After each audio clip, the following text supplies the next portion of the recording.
Hello friends, ఈ video చూస్తున్న మీ అందరికీ నా శుభాలు తెలియజేస్తున్నాను. ఈ వీడియో ద్వారా మీకు ఒక అమూల్యమైన విషయం తెలియజేయడానికి మీ ముందుకు వస్తూ ఉన్నాను. బైబిల్ చెప్తుంది వివాహము అన్ని విషయాలలో ఘనమైనదని.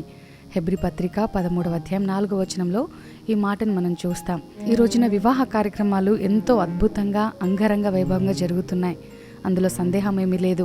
ఎవరి స్తోమతకు తగినట్లుగా వారు అద్భుతమైన రీతిలో వారి వివాహాలను చేసుకుంటూ ఉన్నారు. నేను తప్పనట్లేదు. కానీ ఎంతైతే ఘనంగా చేసుకుంటున్నారో, ఎంతైతే గ్రాండ్గా మరి వివాహాలు జరుగుతున్నాయో అంతే త్వరగా వివాహ బంధాలు అనేవి తెగిపోతూ ఉన్నాయి. చాలా మంది మా దగ్గరికి పోస్ట్ మ్యారిటల్ కౌన్సిలింగ్స్కి వస్తూ ఉంటారు. చాలా చక్కగా జరిగిందండి మా వివాహము, చాలా మంది అటెండ్ అయ్యారు, చాలా గ్రాండ్గా జరిగింది, కానీ మా ఇరువురి మధ్యలో సఖ్యత లేదు, మేము విడిపోయాము, మాకు కౌన్సిలింగ్ చేయండి అని వస్తూ ఉంటారు. ఈ రోజున కుటుంబాలు విచ్ఛిన్నం అవ్వడానికి లేదా భార్యాభర్తల మధ్యలో గొడవలు రావడానికి కారణం ఏంటో తెలుసా? ట్రాన్స్పరెన్సీ లేకపోవడమే.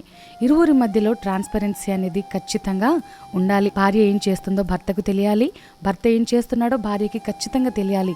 ఈ రోజున సమాజము ఏ విధంగా తయారైందో తెలుసా? ఎవరి సీక్రెట్స్ వారికి, ఒకరి విషయాలు ఒకరికి తెలియకూడదు.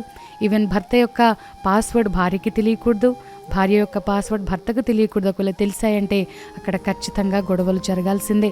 అటువంటి సిచ్యువేషన్స్లోకి ఈ రోజున రిలేషన్స్ అనేవి వెళ్ళిపోతూ ఉన్నాయి.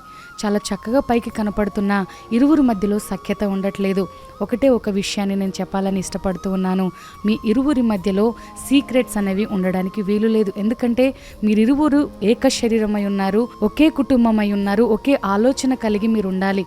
భర్త విషయాలు భార్యకి తెలియాలి, భార్య విషయాలు భర్తకి ఖచ్చితంగా తెలియాల్సిందే.